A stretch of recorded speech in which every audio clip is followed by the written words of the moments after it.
So today we're going to talk about the small hive beetle, and the plan is that I'm going to spend a little bit of time to just talk about some basic information about the small hive beetle, and then the nitty-gritty, that is what to do about the small hive beetle, ways that you can hopefully manage it, will be presented by Jimmy Cunningham and Trevor Qualls. When Jim and I got into beekeeping, there were a certain number of enemies of bees, and we learned about those pretty quickly. But we didn't know anything about the small hive beetle, and we haven't been keeping bees that many years. But in 1996, the small hive beetle came to this country from South Africa, and it made its way through, I think, Charleston, South Carolina. And I remember in the, I guess probably early 2000s, you know, we were hearing about the small hive beetle, but we kind of thought, well, that can't be such a problem. Well, it is a problem. It's enough of a problem that we're dedicating the whole program today about the small hive beetle. It's the new pest. You know, almost certainly every decade we have a new pest in beekeeping. So today's new pest is the small hive beetle. You've never seen anything. And you can see lots of these little small hive beetles running around on that honeycomb. So the small hive beetle has a couple of different looks. Sometimes it looks like a little turtle, and then sometimes it has this more distended, like it's opened up look. And it's about 1/4 inch long. When it's in this distended phase, you got this little bulbous antennae that's really, when you see that, you know that you've got small hive beetle. This is somebody's hand. You can see the creases, or like the little, it's not really the fingerprints, but the little creases in the hand. So this gives you an idea of the size of the small hive beetle. So here's the adult right here, and the larvae is actually as big as the adult. It's about 1 centimeter long, shown here. So here are a couple larvae, and there's the adult. And when it lays eggs in your hive, it can lay a bunch all together, like you see here, clusters of hives, clusters of these little larvae. Now, the other larvae that we have to worry about in a honeybee hive is wax moth larvae, and hopefully you haven't seen those, but if you haven't, you will. But you can tell a small hive beetle larva from a wax moth larva because the small hive beetle larva only has 3 pairs of legs in the front.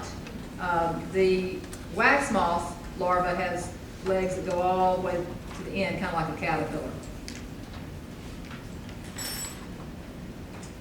So let's talk a little bit about the life cycle of the small hive beetle. The eggs, which are about half the size of a honeybee egg. If you have trouble seeing a honeybee egg, you're going to really have trouble seeing a small hive beetle egg. But they're smaller, and the eggs are in that form for about a day or two, and then they become larvae. And the larval period depends. It's anywhere between 10 and 19 days, and it really depends on the environmental conditions. But ideally, if you can use that term talking about a pest, you have 1 day at this stage, and then another day at the instar 2 stage, and they go through, you know, various physical changes, and they eat really for about 6 days. Then, after they've finished gorging themselves on honey bee hive products, which we'll talk about here in a minute, they stay in a post-feeding larval state for anywhere from 4 to 13 days. Then they leave the hive, go to the soil where they pupate, and that process takes anywhere from 13 to 25 days. They come out of the soil as an adult.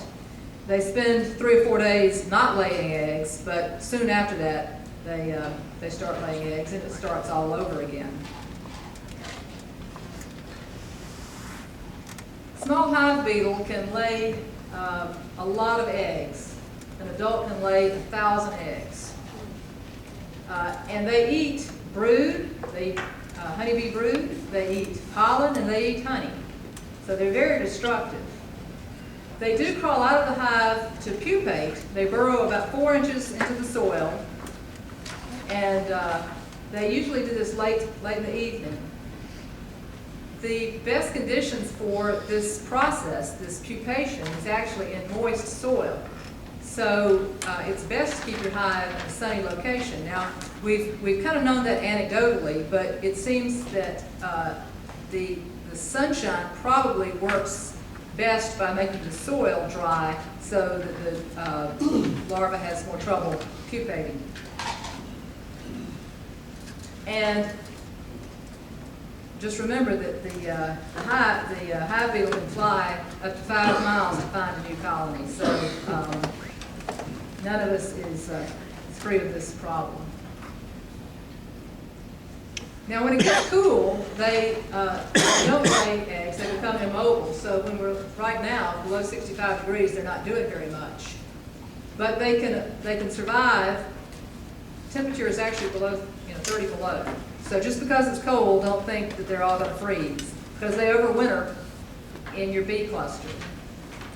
Only the adults are in the winter, and the adults aren't the problem, it's the larvae that eat the products. Adults can live up to a year. They're really quite pesky. The larvae won't pupate under cool conditions or if it's real rainy. So that's a good thing.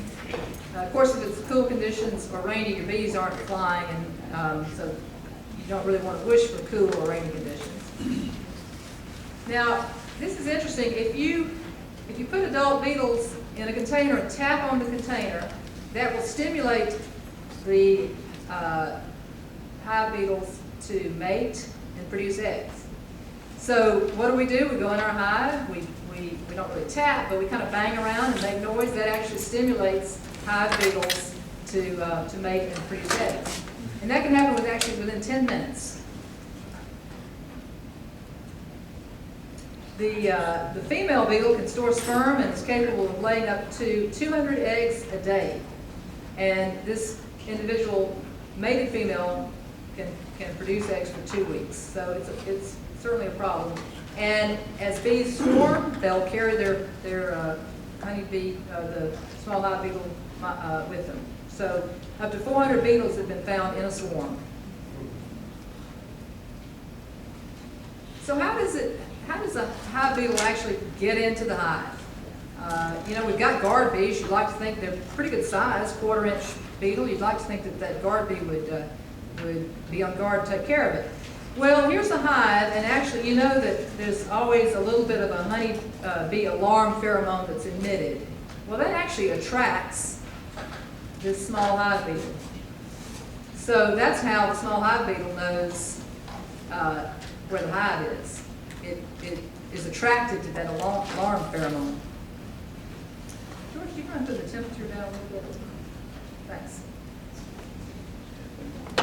And moreover, this small hive beetle carries a yeast with it, a little moldy-like creature, that produces something that's identical to the alarm pheromone.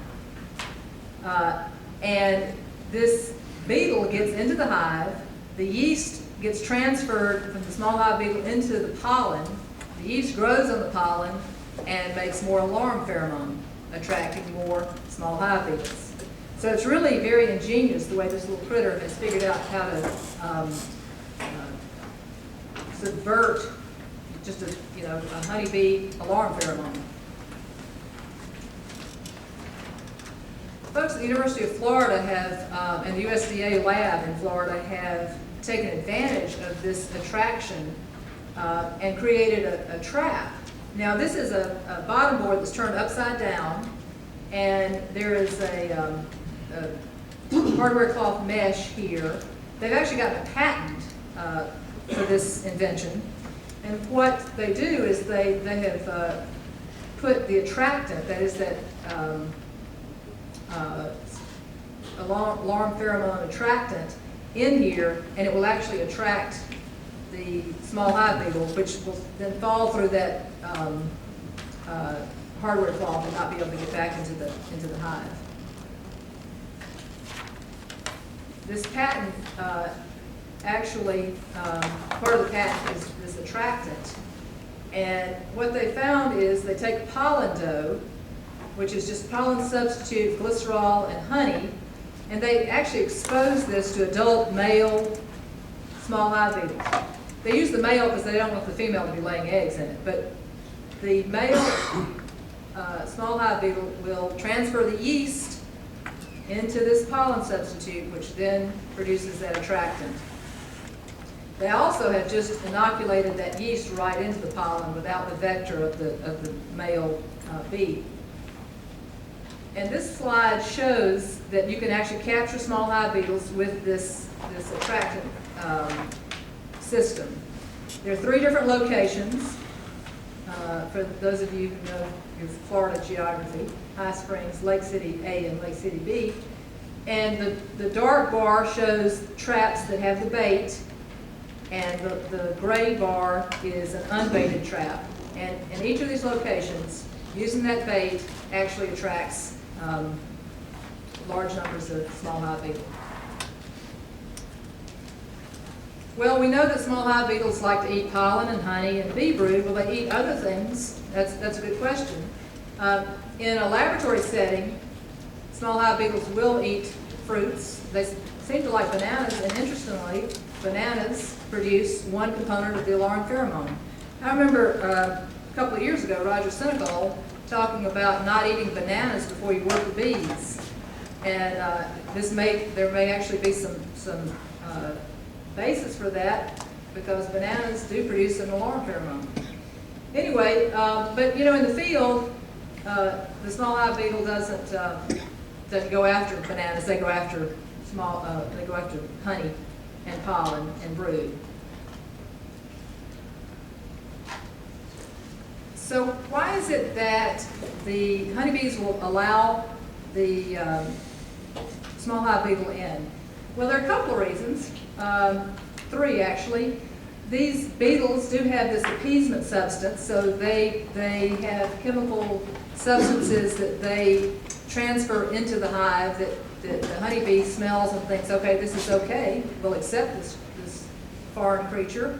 They also have this turtling posture where they kind of round up and are less susceptible to stinging from a honeybee. And then they stimulate this rotatory behavior in honeybees, which is basically somehow they manage to convince the honeybee to feed them. So here's a naive little honeybee feeding this vicious small hive beetle. It's a sad fact, but there you have it in black and white, or in color. So this small hive beetle somehow, through an emission of certain chemicals, fools this bee into thinking that it needs to be fed. I think the enemy is us right there. Well, aside from just making a mess in your hive, what else do small hive beetles do in a honeybee colony? Well, they can create the situation where the bees will leave, absconding. They certainly spoil the honey, the pollen reserves, and can eat the bee brood, so they really are very damaging in the colony. And, you know, we like to think if we have a strong colony that they will be more defensive against wax moths, and there's a lot of truth to that, but there's not much truth to that with small hive beetles. So a strong colony can be just as susceptible as a weak colony. If there's less food in the colony, then the foragers may have reduced flight activity. These things go between colonies and they can transfer diseases. And we know that varroa causes a problem by itself, but it also makes bees more susceptible to diseases in general. And varroa certainly may make bees more susceptible, and colonies more susceptible to small hive beetle. So, you know, the small hive beetle, we've all gone in our hives and seen them, but sometimes they're not just free roaming. The guard bees may actually confine them to little crevices or cracks or a specific region of the comb. So there may be some guard bees that are actually holding them at bay. This gets back to the fact that once you disturb that colony and bang it around, that actually can disrupt the small hive beetle and free it, so to speak. So, you know, we're caught between a rock and a hard place because we need to go into our colonies and check things, and yet that actually can kind of stir up the small hive beetle. Bees also seem to construct little prisons sometimes, so it's really a complex story, and obviously we don't know the answers because bees will allow the small hive beetle in, they'll feed them, but then this is actually a Cape honeybee that has actually made a little prison and kind of walled off that small hive beetle. So maybe with smaller numbers they can do that, I'm not sure. Here's a picture of some guard bees that are guarding or kind of holding them at bay. So if you move the guard bees away, you can see a bunch of little small hive beetles right there. So these guard bees get it. They're trying to hold them at bay. And then this is a stingless bee that doesn't actually imprison, and it can't sting, but it actually mummifies or kind of wraps it up in some sort of silk stuff. So maybe it's in smaller numbers they can handle them, but with larger numbers they just get overwhelmed. So why is this such a problem for us? You know, this pest came from South Africa, but it really wreaks havoc on European honeybees, which is what most of us have. Well, in sub-Saharan Africa, it's dry, and so the dryness may help reduce the propensity of small hive beetles to reproduce. In North America and Europe, it certainly has a greater amount of rainfall, and so the environmental factors may actually encourage reproduction here, whereas in Africa it does not. There are also, some of the African bees seem to be free of diseases that may actually have a synergistic effect with small hive beetles. Certainly African bees are more aggressive, and so that may be why it's not such a problem in Africa. We know that there's greater genetic diversity in African bees, and so the genetic diversity may help with creating less susceptibility to this pest. And European bees may have, in the areas in which they thrive, that is North America, there may be fewer natural enemies than there would be actually in Africa. So those are just some hypotheses about why small hive beetle is not such a problem in Africa, but certainly is a problem here. So I want to spend just a few minutes talking about the symptoms of small hive beetles. Again, if you do a count and you find 400 in your colony, then you're in trouble. 1 or 2 probably is not much of a problem, but if you get up to 400, that's kind of a critical level. Well, you can find the larvae. You can either find them in the cells, and remember the early slide I showed multiple larvae in a single corner, so there's a bunch of larvae here. Or then you can just find gobs of them on the bottom board, and if you see that, you're really in trouble. The small hive beetle makes slime. The larvae, actually, they eat the honey and then they defecate in there. It just makes a slimy mess. So that's a real problem. Early methods to try to control small hive beetles included a little handheld vacuum, or here's a PVC pipe to try to limit the entry of the small hive beetle into the hive. Neither of these is particularly useful. It's my understanding that this month's bee culture, which we don't subscribe to, George, sorry. We'll have to speak to the subscriber in our house. We're more into invertebrate zoology journal, okay? Sorry. But anyway, it's my understanding that in this month's bee culture, is it West or Hood? Hood, who has made a trap, and we're going to hear more about that in a minute. He suggests that you take each frame, knock all the bees off, and then vacuum up your beetles. If you got that much time, more power to you. And I just want to introduce the topic of some traps, and then, like I said, I'm going to turn it over to Jimmy and Trevor, who are going to talk more about this. But you can do things in the colony to try to control the small hive beetle. Traps or harborages. You can use synthetic chemicals such as coumaphos fibronil, soft chemicals like vegetable mineral oil, lime, diatomaceous earth, some traps, those sorts of things. And here's an example of a harborage, which just means a little safe harbor for the beetle. At least he thinks it's a safe harbor because he goes in this corrugated cardboard, but there he encounters a poison that will kill him.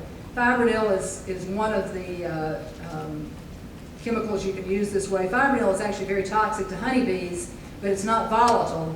And so if you maintain it in something like this little corrugated cardboard, the honeybee's not going to get in there and get to it.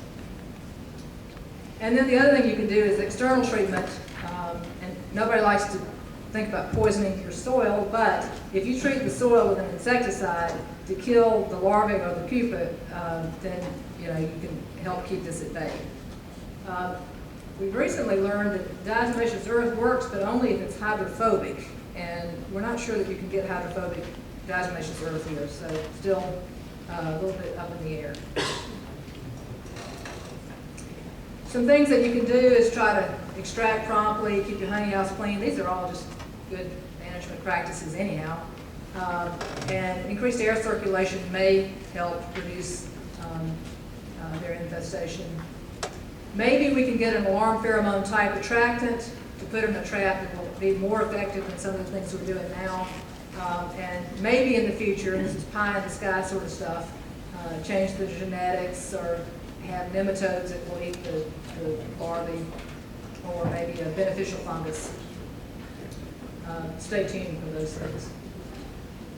So, if you've got a small hive beetle, what's next? Well, large hive beetle. There is a large hive beetle in Africa, and it doesn't take as many to do as much damage as the small hive beetle. It's not here yet, but my guess is Jim and I have been keeping bees 11 years. I'm thinking 11 years from now we'll be talking about the large hive beetle. So hopefully not, but something to think about. Okay, any questions about that before I turn it over to Jimmy and Trevor? Yes, Terry. So the bees that have been bought in the large, they live in? Oh, that's a good point. The question is, honeybees should have hygienic behavior, and they should take out dead, if you uncap a honeybee larva, the hygienic bees ought to clean that out. And good hygienic bees will try to clean out these larvae, but based on the numbers I showed you, they're just, they get overwhelmed. Gene, if you know, explain the difference in the two diatomaceous earths. I didn't know there were two types of that. So Charlie wants me to tell you the difference between hydrophobic diatomaceous earth and regular diatomaceous earth. I will refer that question to my colleague. Do you have any idea, Jim? Got no idea, but maybe Jim does. Does this have anything to do with food grade? Yeah. Or not food grade? John told me we should get food grade. Yes, but as far as I know, the food grade is just, it's hydrophilic. It'll absorb water. And I have only been able to find that in Europe they have hydrophobic diatomaceous earth. And a study just recently came out using traps and that sort of thing, and they really have not found that hydrophilic diatomaceous earth works well. Hydrophobic works very well. And I think the thinking on there, Charles, is that with the hydrophilic diatomaceous earth, it absorbs water, and the silicon in the in those little diatoms does not scratch, what have you, the whatever, the larvae or the pupa, and kills them. But if it's hydrophobic, it maintains that scratching ability. So it's something new, but that's what they claim, that the hydrophobic is the only one that worked. Trevor. What they'll do is, if it's not hydrophobic, it requires Yeah. Like what you're saying, it loses that ability to absorb moisture, so it's not something you can leave out there. That's right. And I find it hard to believe that putting diatomaceous earth hydrophilic into the soil is going to last very long. I mean, it's going to absorb right away. Trevor, do you know if the hydrophobic is available in this country? I haven't done that much research on that. Yeah. Rob may be able to Yeah.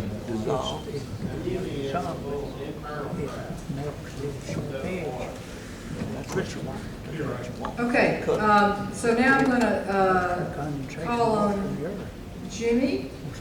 And, oh, while Jimmy's coming up here, and I don't know how you and Trevor want to work this, but I'm gonna turn it over to you now. I want to just tell you, I was supposed to make an announcement about the workshop, and I forgot to do that. The workshop is coming up this Wednesday, Thursday, and Friday evenings, and most of Saturday. We've got over 110 people signed up already, and most of those are brand new beekeepers.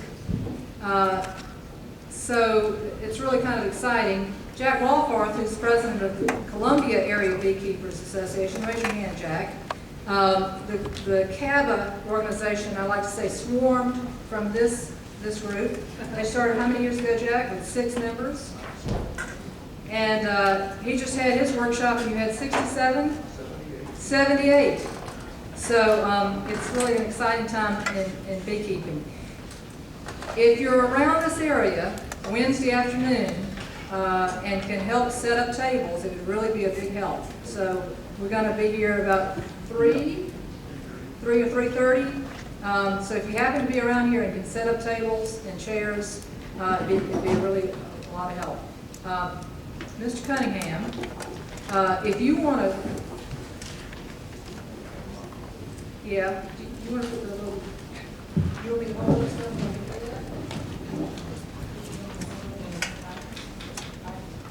I'd like to add to a couple of things Gene said. And one of them was DNA of different species of bees. It seems to be this report that some Russian bees will repel, that species will repel the small hive bees better than the Italian bees. Everybody likes the general Italians, and you've got a trade-off there. Evidently, Russia's more aggressive and defends the hive better. I think the number one problem that we have is we have people who knows everything about beekeeping because they've been doing it for many years. Then you got the other flip side of that is you got new people that are asking for help because these things will take you out of business. And the people that have the bees for many years, their sales are out, their frames are all drawn out. And here we are newbies, we're trying to draw out frames. We don't have that much protected bees in the hives to protect, to keep the small beetle quantity down. So the whole thing is against the newbie to set up bees. So what I have come up with is several people's ideas and how I modify them, different components of the hobby or the business to conform to getting rid of the larva of the small hive beetle and reduce the quantity. The problem is you want to break the life cycle of the bee. And the way you do that is you kill the larva as it drops into the ground. And it's just brought out that diatomaceous earth may not work. Well, the flip side of that is, what are we going to use? Well, if we're using diatomaceous earth, you know, it's going to crust over and it won't dry up the larva, so it's no use. So we're going to use dehydrated lime. Well, if anybody's ever messed with dehydrated lime, they will know that it's messy to start with, and it also crusts over at the top, and I think it loses effectability of getting rid of the bees. It may not be the correct word, but anyway.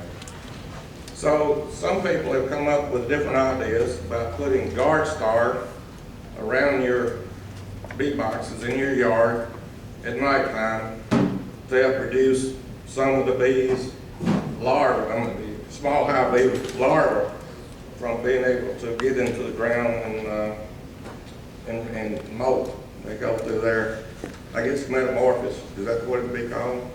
Going from pupa to adult and come back out and fly off. So that's what you want to do, is interrupt that life cycle. Guard star's one thing. Guard star, G-A-R-D-S-T-A-R.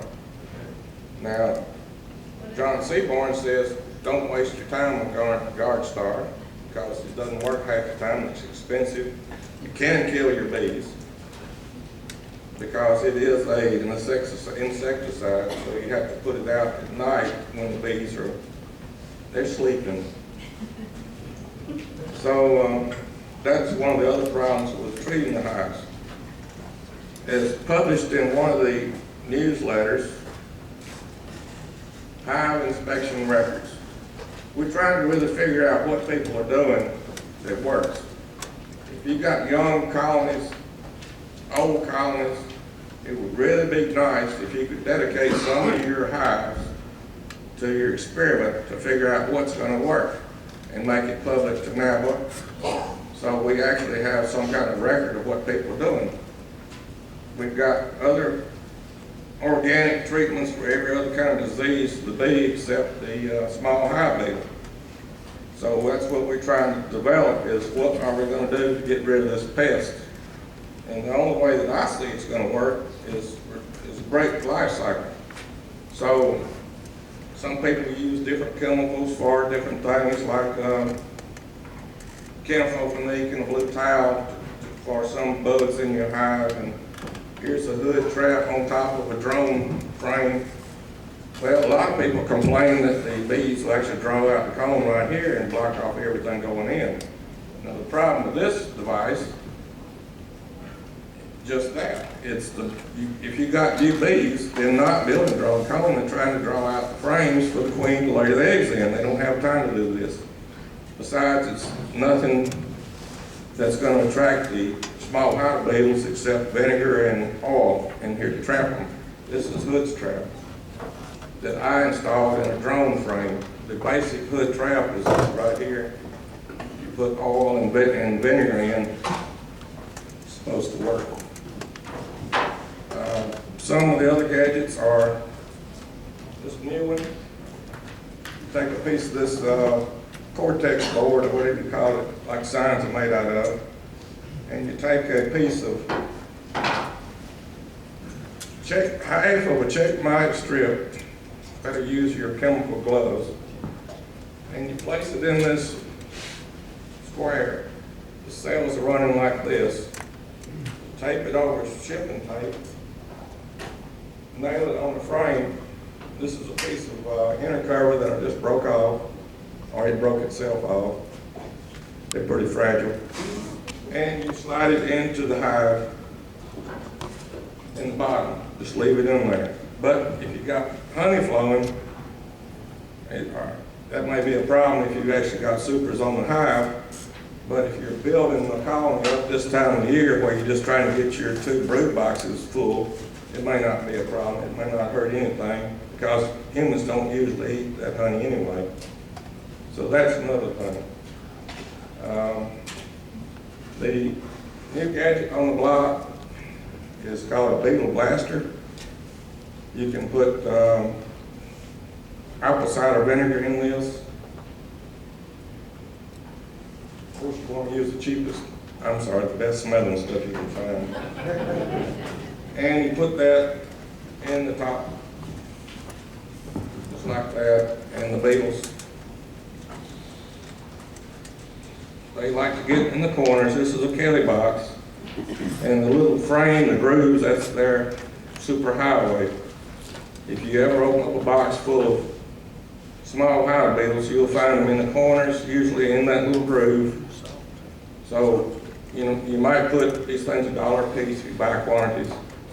Put one in each corner, and that may work. That might work better for a newbie, better than an old beekeeper, because the beetles at the top of the hive, because that's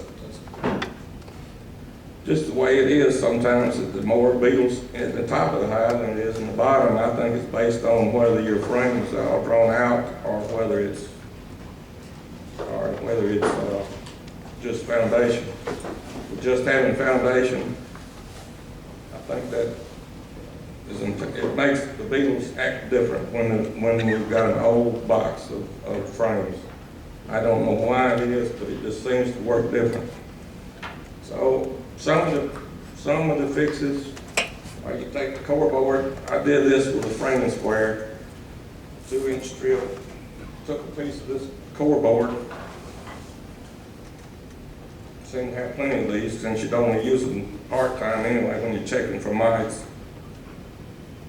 So you just cut your piece of that, slit it down the middle.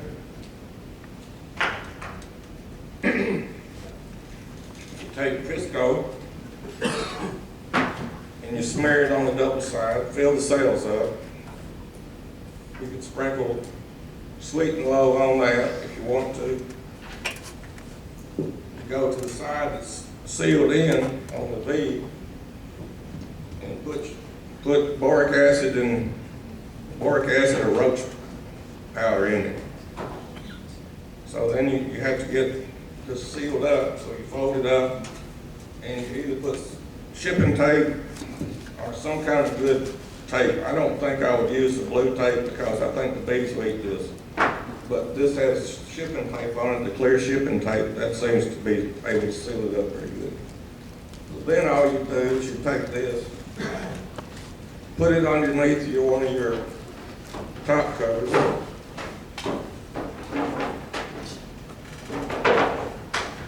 So that the beetles can go into it.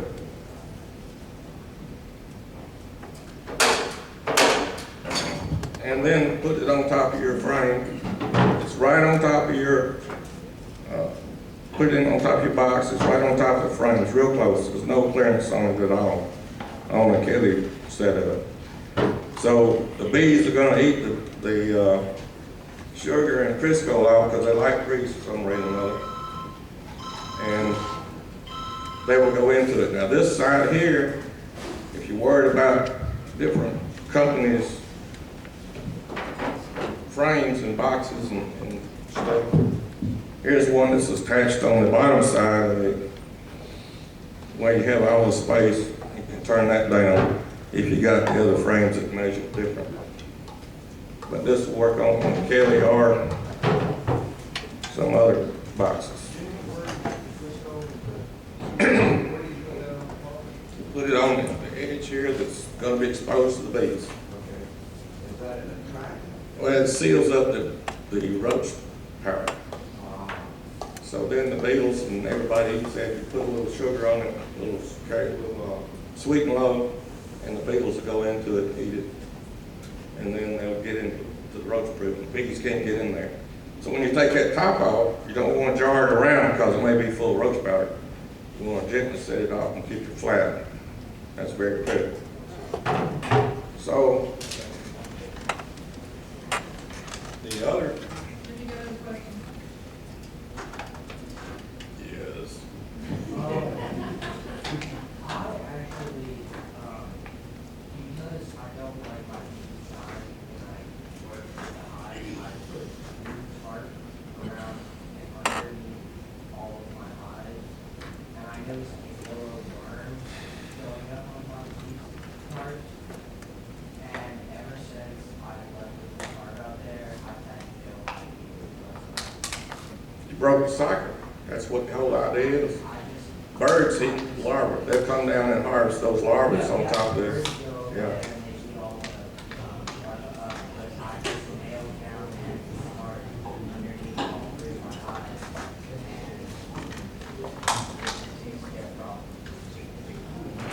That's good. What did he say? What, we couldn't hear what he said. What he said was he put blue tarp on his bee yard and put his hives on top of it so that whenever the larva drops out of the bottom of the board, the open spring bottom board, they drop on top of the hive, on top of the tarp and dehydrate, and the birds eat them.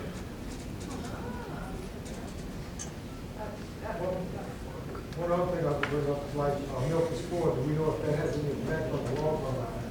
Because milky spore is great for controlling Japanese beetles. We put it in the yard, it lasts about 10 years. And Japanese beetles, when they go in the ground and it form the larvae and they come back up, the milky spores of bacterium that kills the larvae. I recommend that you try that and fill out your little hive inspection tool and bring it back and we'll discuss it, because this thing is open-ended. Nobody has the answer yet. We're all trying to guess and figure it out. If that works, we need to know it. So keep up with it. I've been using milky spore disease. The only thing I disagree with is that it doesn't last for 10 years. It lasts for many, many decades. And you put the milky spore disease out, it gets into the soil, it spreads out, the small hive beetles have difficulty. So this is the same comment about milky spore. I guess that's a weed or some kind of flower or something. No, I'm not familiar with it. the ground treatment. Oh, it's a powder. Okay. Excuse me. All right, so now we're going to go into the modifications of existing woodenware. When I started in this thing a few years ago, I bought Kelly boxes. Well, I bought screen bottom Kelly boxes. Here's one right here that came back off the bee yard. I had a frame box on top of it. And as you can see, it's dirty. It looks like it's molded. So what I did was I bought some new bottoms, new screen bottoms that looks like this, right here. And as I went through this season change, The lady wants them held up where she can see them. I ain't done it yet. Wait, just hold on. As I went through the season change, I bought these new boxes and modified the new boxes and put a new set of concrete blocks right beside the old hive and put the new boxes on some strip where the bottom would stay dry. And then I took the old frames out. As you can see, that's a used frame. And I made modifications to that so that I could put a wet strap in it. So in order to do that, this is what we want to have right here. This is the new style Kelly with a wet strap in the bottom. Right there. Stand up.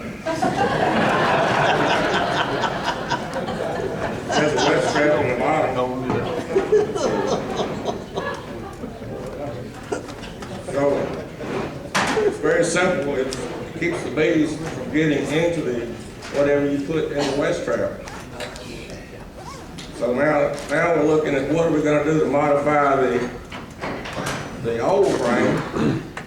All we want to do to work on it is we have to remove this little piece of wood right here. So that's very easy to do. We take out the winter saw.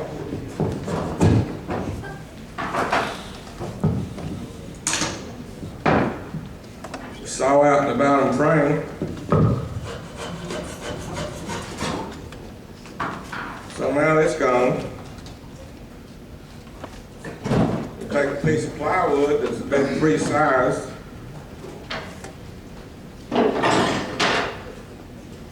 Attach this to the frame. I need to mention one thing. The new style boxes have a different type front porch.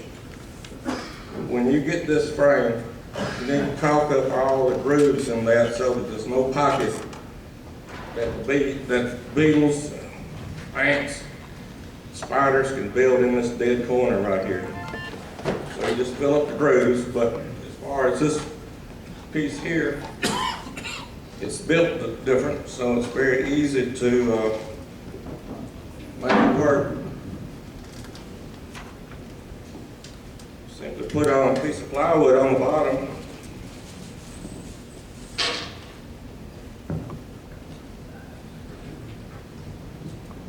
This reminds me of the cooking shows, you know, where so you just mix this and they put it in the oven and then voila.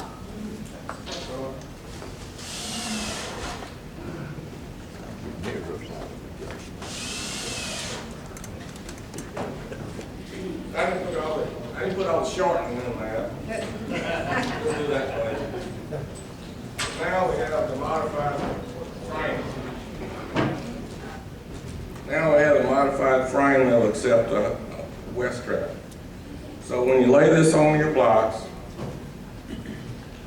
you want to put some of the scrap treated plywood down on top of the blocks so you don't create a weakened rot the plywood situation. And your old frame that you had extra, now we'll take the west trap right straight into it.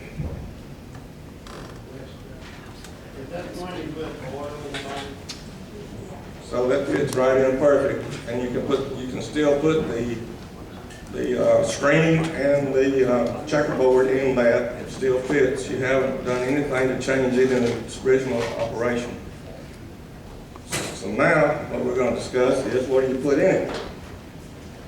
Well, the old style frame is a little bit deeper than the new style, so it's more difficult to get the west trap out without a hive through from the outside. Normally you can pull those right out, just like that.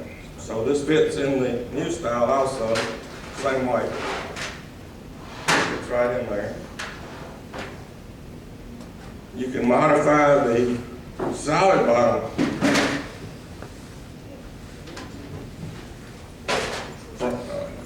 base by installing what they call cleats.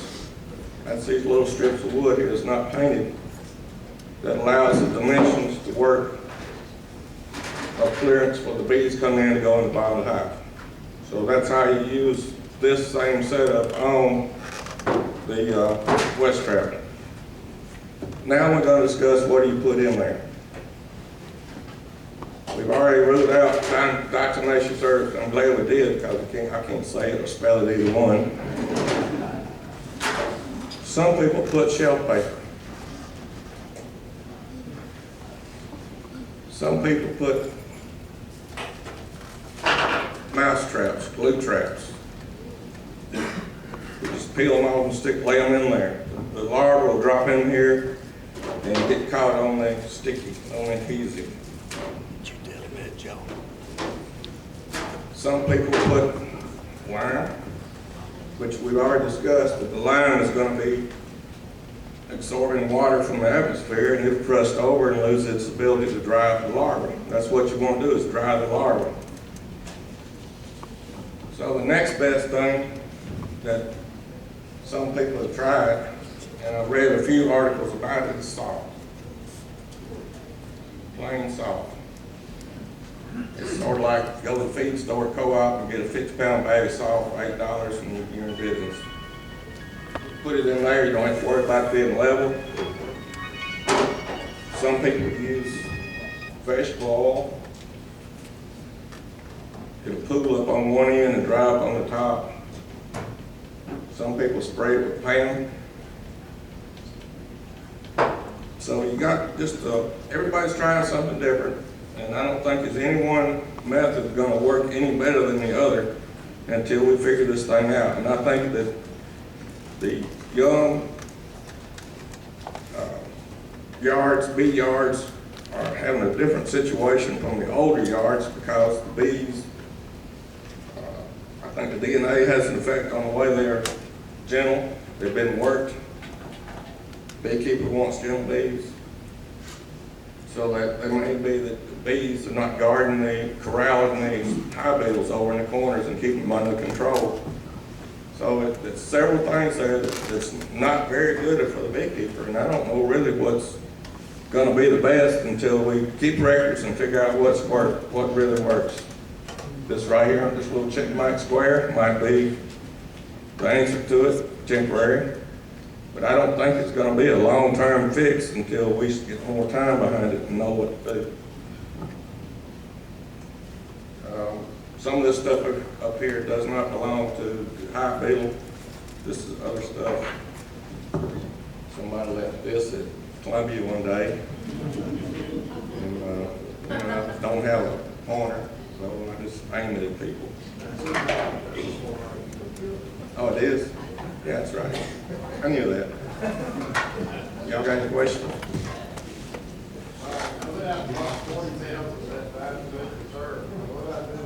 Put it in your dog run where you've got puppies that have fleas. That's what, well, give it to somebody that has dogs and puppies because that's what they put in their dog yards. You can cut down the flea population.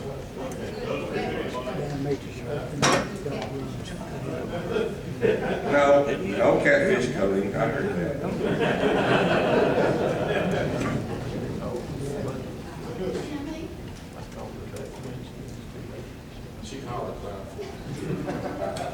If you put something like card, like contact paper that's white or what have you, in the bottom, is that not gonna repel the beetle? Doesn't it need to stay dark for them to be?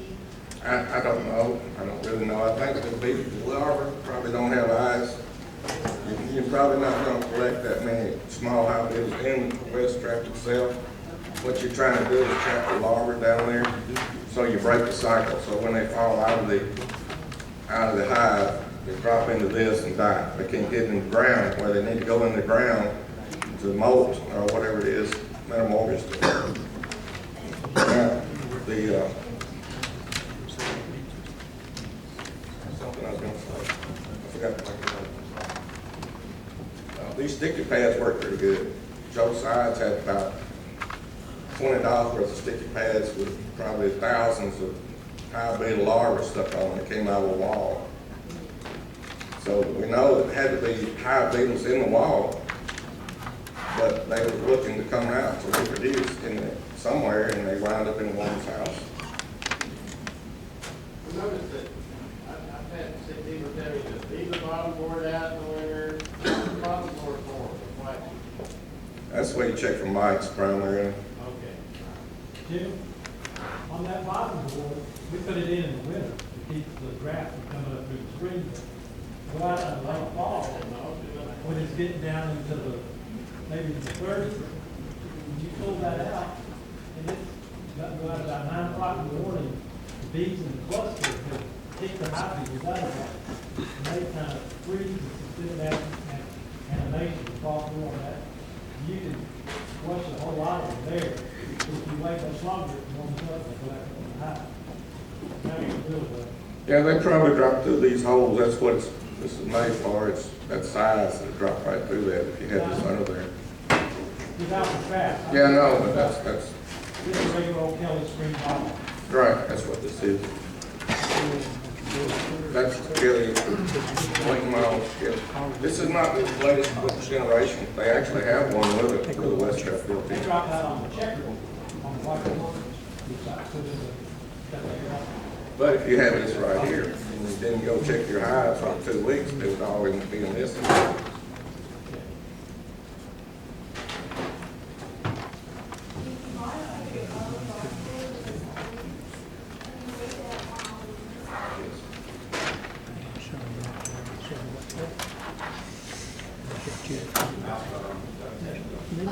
That fit. Good fit.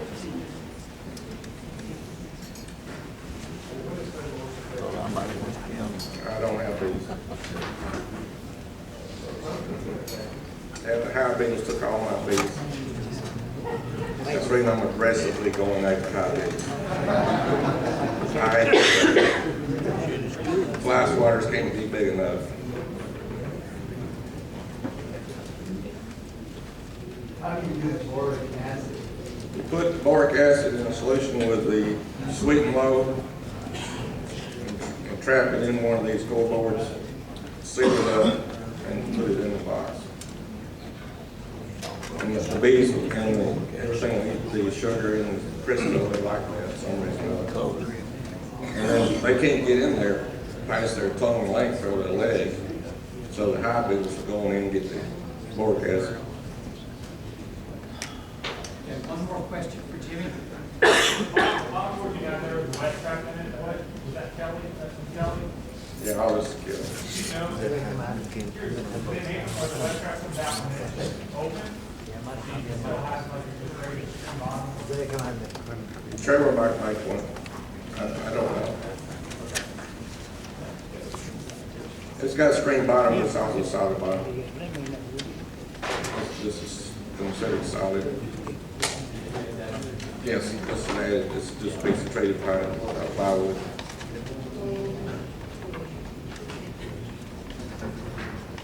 I don't know whether it's in better to paint this everywhere or not. Some of these I do, some don't get it. But this was so nasty inside, I painted it. Any more questions?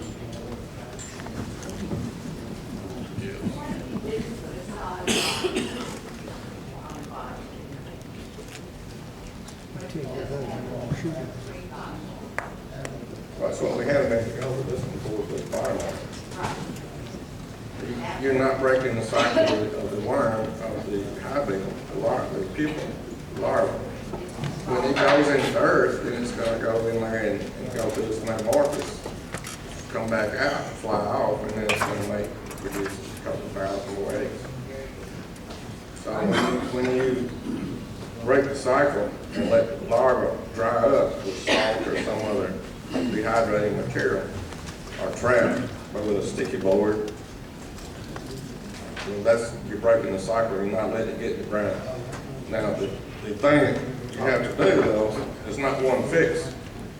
I think the forgot to bring my tripod. I'd have been over there. beetle blaster may be better than the beetle eater. I don't know that. They've just come out with these things in the last year. They're throwaway. Use them one time, throw them away. Vinegar, and Trevor might tell you might put some banana oil in that too. You know, you can get all kind of scents and smells that beetles might like. Document whatever you do where you know this is how it works and everything looks good. We got good production out of this box and no hive beetles anywhere. When you look at it, what did we do different? That way you know what to do all of your other boxes. Because that seems to be what we're going to have to do is to figure it out. Because I think the age of the box, where you got foundation, or where you got drone frames out and full of bees, it affects the way the hive beetle works. They're different.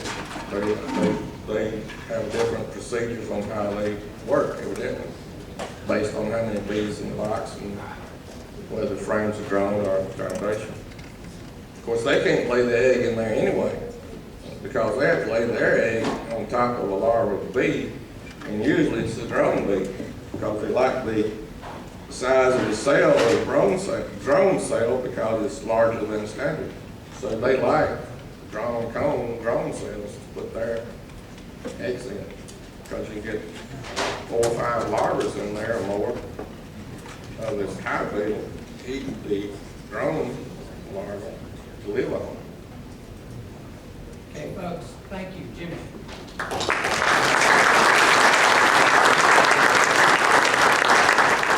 Who's going to be available? To understand, and Gene helped out with the first part of the program, the small hive beetles is exactly about their life cycles, their habits, how they work. All these different things are typical keys that will help us to answer problems with trying to get rid of hive beetles.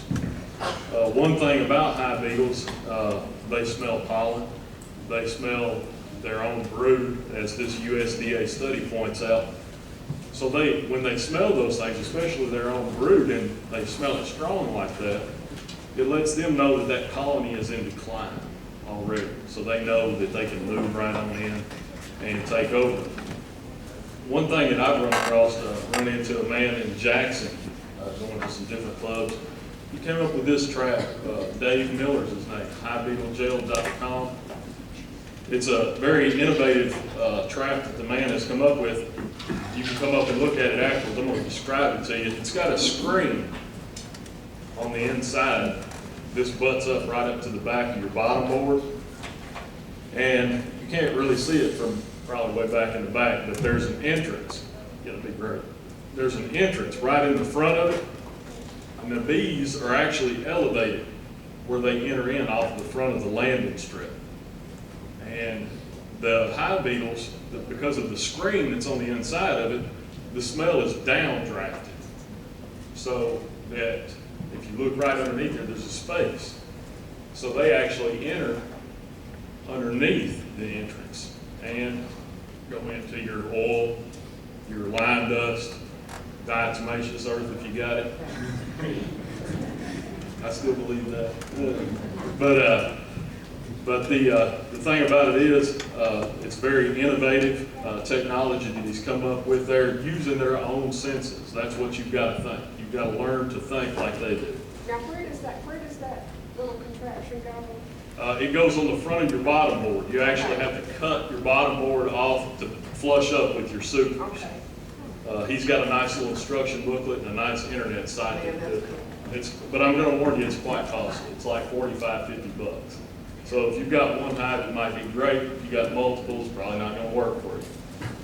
What's the internet site again? HiveBeetleJail.com. And jail, Jail. Another thing is, we can use those things that the hive beetles smell against them. There's this recipe that's out now that we talked about. It's food grade mineral oil made up, you put a half a cup of apple cider vinegar, a quarter cup of sugar, 1 cup of water, and a ripe banana peel cut up fine or ground. I like to put it in a blender. And then combine, and then stick it up on your refrigerator if you got your wife is short. That way if she wonders what that smell is in the house. I'm just kidding, don't do that, get you in trouble. But it works quite well. They're drawn, as Gene brought out, to banana peels. And this is what I've come up with. This is a 3-inch PVC pipe. You can get the little test caps. They're cheap at Lowe's. Cut one of them in half. Put screen wire on the front, big enough for the hive beetles to go through, but not the bees. And then I like to put boric acid in that combination. So that, and I hang these in trees away from your hive, nowhere near. And put them on the ground or whatever the case may be to keep them drawn away. Hopefully, that's the idea behind it, away from your hives. You use that with that. Mm-hmm. Works well, yeah. What's the boric acid in fact? No, it's actually the banana smoke. Is that? Right, exactly. But the boric acid is what kills them once they get in there. Did you give us the percentages for water and that mixture? Say that again. Vinegar, sugar. I've got it right here. If you want to come up after it's over, I can give it to you. You can write it down. And that come off of Beekeepers' website also. You can get on there and look up Hive Beetle attractant cooler, I think it is, or something like that. The other thing is, there's a lot of different traps. Jimmy covered a lot of them. I mean, man, there's just oodles of them. All of them have their purpose. They have their application. And that's one of those things you just have to figure out what's going to work for you. But like I tell everybody, whenever we go around to different clubs is it's not one of them is going to be a fix-all. It's going to be a combination of different things that you have to use within your hive. Jimmy pointed out the West trap. I make a bottom board that's just got a tray that slides into the bottom of it. It replaces your Cortex board. I use, the oil, the lime dust, diatomaceous earth, whatever that you find that works. Just try them all. That's one nice thing about this trap. And that's one thing that I did when I first started playing with it. It's got 3 compartments in it. Put one of each, see which one works best. Try different hives, like they're saying. See which one works. The other thing is, that's nice about this is, and I'll bring this out, I may be covering this again, I may have been asleep when Gene covered this, but the USDA Bee Research Laboratory showed that at 86 degrees Fahrenheit, 96% of hive beetle larvae or eggs will hatch off. 96%. That's pretty good odds. At 68 degrees, 46% will hatch off. And at 86, 86 degrees, it takes 13 days for them to emerge from the soil. At 68, it takes 24 days. So those are just some different facts that you can come up and take a look at. Is that outside temperature or is that temperature in the hive? Doesn't say, and I'm not gonna step in that one. I'd say it's the outside temperature myself, but, and then you got 4 to 5% moisture content in the soil. That all those things help. But the nice thing about something like what we're talking about in these trays, it's a good preventative method when it's still too cool to open your hives and you can't get in there to refresh your traps. You can go ahead and slide it in without having to break anything open or whatnot. So you get ahead and jump. So that's one good way of treating early. The other thing is, you've heard us talk about the Cortex, some of you that's been here before, the Cortex boards, using Crisco, seal one end up, flip it over, put the boric acid in the top of it. I use these, it's about the cheapest way to do it. And seal the other end up. Then you can staple them to your screen bottom board in the bottom of a big one like this. You can take and staple it about 1 inch from the back so that the bees don't push it out the front. Works really well. One thing I wanted to point out too is the Crisco helps you out is that when it's sealed up with Crisco, the bees can't propolize it shut because it's greasy. It won't stick. So it works well. The other thing that I do is I cut these down so that it fits the shoulders. If this was your frame, it's no wider than the shoulders of the frame, and staple it to the top bars of the frame. And my supers, put 2 of the super, 1 in each corner, and vary the corners as you go up. It works, gives you even coverage throughout. And then if you can find some way, Jimmy talked about the Cortex boards that were split. I use them underneath my feeders because I got a place that I can staple to it on the bottom. And that really helps. And then I go a step further and put traps in my feeders if you have that available to you. Trevor, do you catch beetles in these traps? Do you catch a lot of hive beetles in the traps? Which one are you talking? Any, like the corrugated boards or? Yeah. I've had them in my traps, but I never see beetles in them. Well, I've seen them in mine. I use the yellow ones. Sometimes they may be in there. You have to shake them out or look at them or whatever.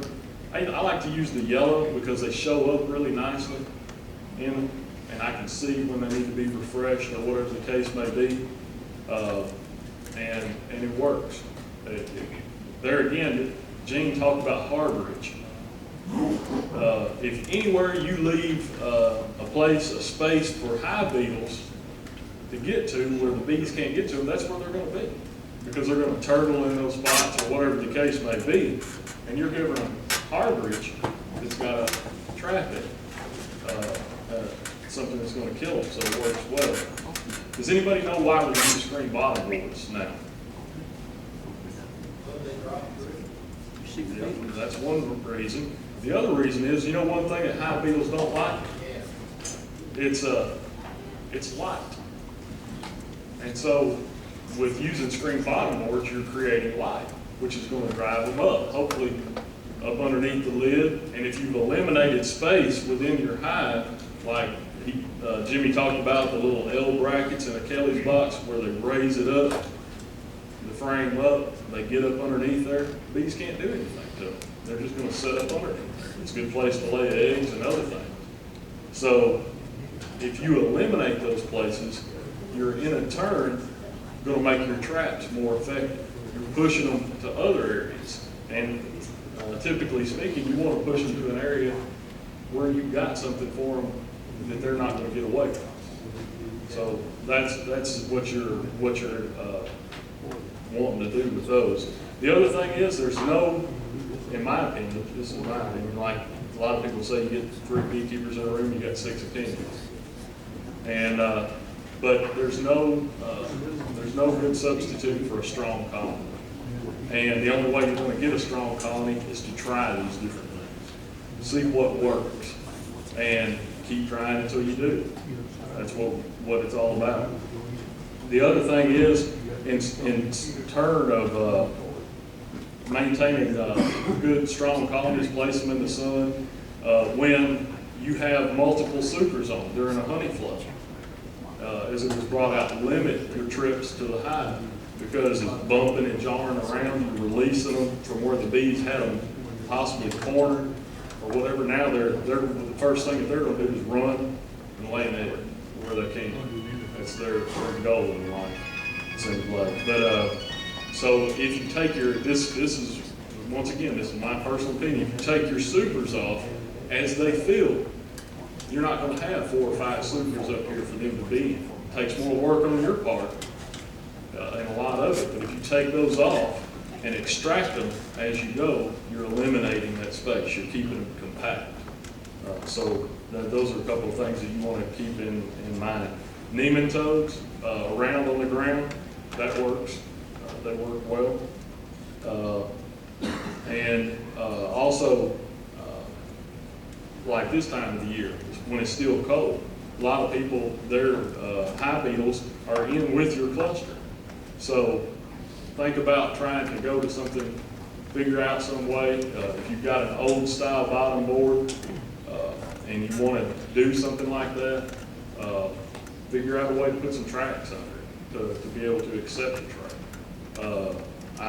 I've got kits that go for the bottom boards because they're smaller. We've made a set of tracks for them to accept a tray. So there's a lot of different variations, but just play with it. That's all I can tell you is to play with it and find out what works for you.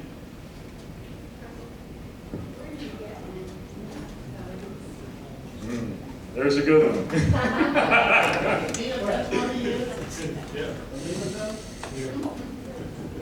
Well, the science of that has not really progressed where it's practical. Delaplane in Georgia, they've carried out some studies, but it's far from any practical use at this point in time.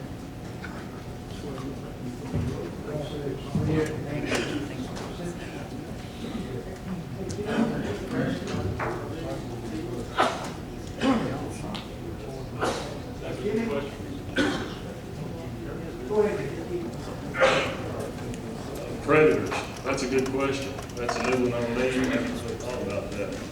There's all the way in the back. Fire ants. Fire ants, yes, that's right. That's a good one. I forgot about that. Fire ants. I heard chickens eat small hive beetles. Yeah, chickens, I've heard that. A lot. I know that you can take a frame that's been slimed and have larvae, and I've actually seen this work. A man laid it on a fire ant, he'll help clean it up. Yeah, you got that right.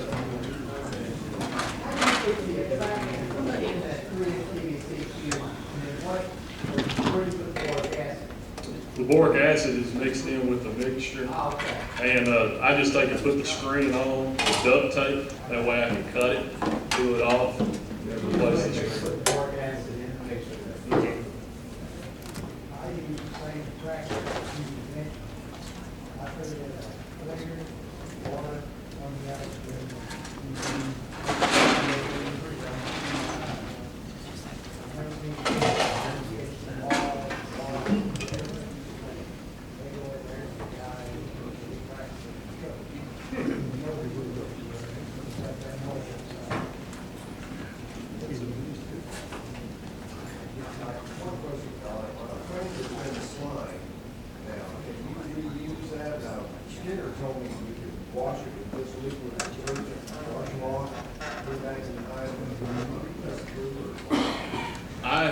I don't myself, just because I don't know what's down the road. I know people that do.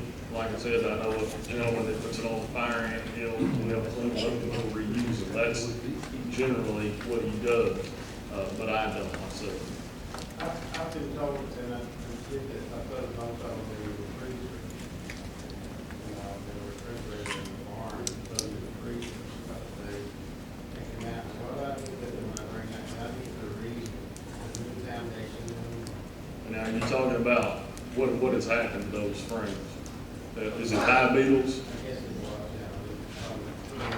Well, here's the thing with freezing frames is you have to make sure that you have a freezer that will actually do the job. It has to be zero. your freezer has to be set on 0 for that to work.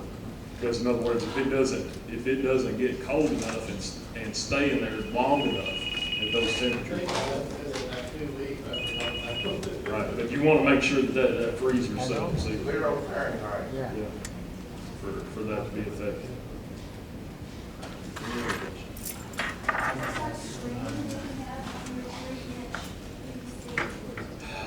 I knew somebody was going to ask it. I think it's 1/4 inch, but I'll have to measure that afterwards. If you're interested in knowing that, I can measure it. But I think it's 1/4 inch. It's small enough that a hive beetle can get in, but a bee cannot. A bee can go through a 1/4 inch. Yeah, is it an eighth inch? This is a little bit bigger than an 1/8 inch. 1/8 inch is what I have here. And this is just a little bit bigger than that. It's because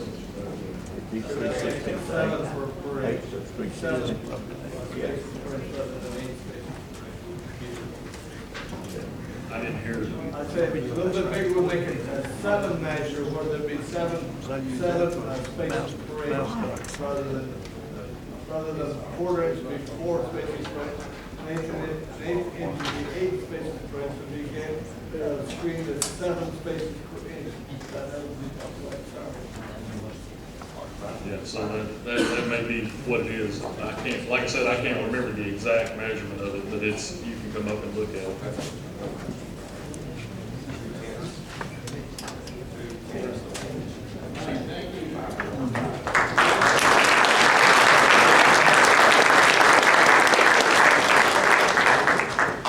One thing I haven't seen, and you put, take a box off, put that on top of that, put another box, and just as Trevor says, they like to hide, they go down to the bottom.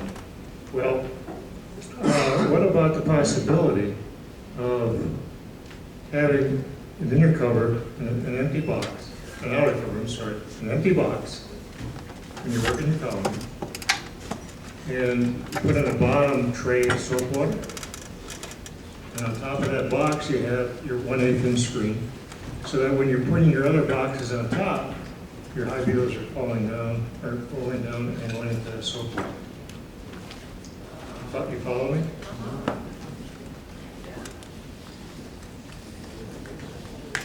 Well, yeah, they go down. I mean, they like to hide. They run down. You take if you got hive beetles and you work your colony, you get down, in fact, to putting your boxes back, you see a lot of hive beetles running around in the outer cover. So, I mean, it's just a simple practice while you're just doing your normal inspections. But I haven't seen that done yet.